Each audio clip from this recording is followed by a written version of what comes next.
has gone to Las Vegas, and we have Ed right here, and with this beautiful car right next to us. And I heard he has a little racing background. So Ed, please tell us the whole story, how you started racing, how you got into it, and how long have you been racing, things like that.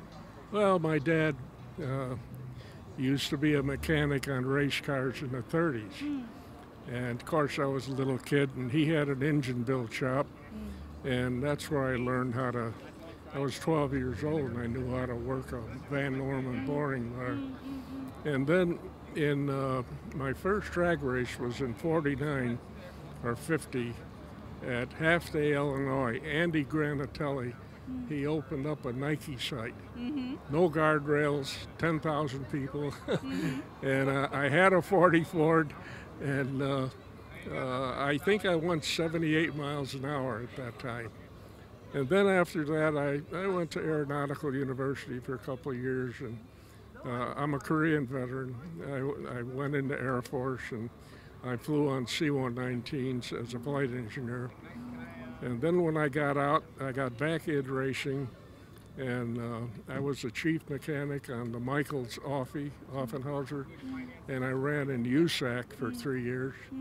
And then in 1962, me, Pat Minnick, and John Farconis, we got together and got the first 1962 Plymouth Ram.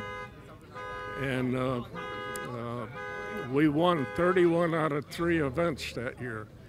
And so after that, then I went with Lincoln Mercury. I was on the team with Dino Don and Sox and Martin and those guys, and I was running the Marauder Comet then. And then after that, to fast forward, in 93, I raced at Indianapolis. Me and Mickey Thompson were the only people that raced cars at Indianapolis. As I was a car owner and engine builder, and I only placed, in the 6 years, I only placed 14th was my best. And I had Johnny Parsons driving for me, Jim Guthrie, and I won the Phoenix 200 in 97. And in 97, I think there's only 2 people in the history of the Indianapolis Motor Speedway that qualified 3 cars. I qualified 3 cars in 97. And now I'm 81. I still work. I work for Bruton Smith. We manufacture Z-Max, and Bruton Smith owns the speedway out here. And so I'm their chief technical officer, and like I say, I keep busy, and I ride my 40 Ford, and I build radio-controlled model airplanes. And so I'm hanging in there. So you've seen all these changes from the 40s all the way to now.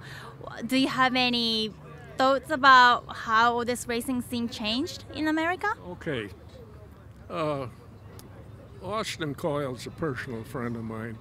He was John Force's mechanic for many years. When I raced my Comet, my last year, I had an injected engine, 100%, 90% nitromethane, 800 horsepower, 178 miles an hour. Now, Don Schumacher's a personal friend of mine, and God, he's got all these cars in NHRA, $6,000–7,000 per run, which I think is ridiculous. I think they should cut back on the nitro, only give them 50%, and because the people can't tell the difference between 220 miles and 320 miles. You can't tell the difference. And the same thing with IndyCar racing. I got out. I told Tony George, I got out when Penske and all these guys and Toyota, you know, they start coming in. We used to rebuild our own engines. You can't do that now. You can't even change the spark plugs in it, and that's ridiculous. So I'm putting together a program right now. I talked to some of my good friends in the business, and in 1949, my father took me to Milwaukee State Fairgrounds for the first true AAA stock car race. And Myron 4 won that race in a 49 Lincoln. And Marshall T in the 51 Hudson Hornet was my favorite all-time NASCAR driver. He used to beat the Kiefer 300 Chryslers.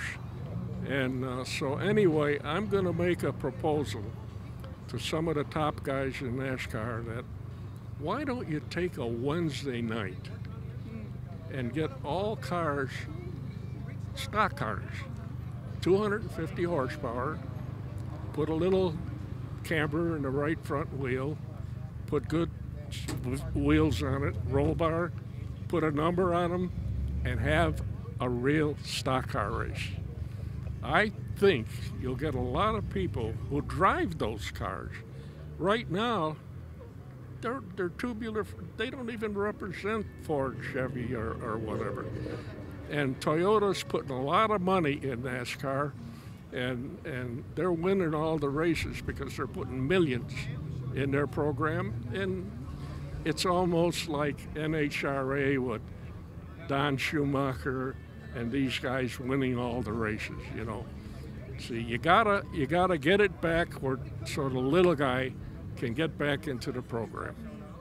That's my thinking. Well, thank you so much, Ed. It was nice talking to you. You're quite welcome.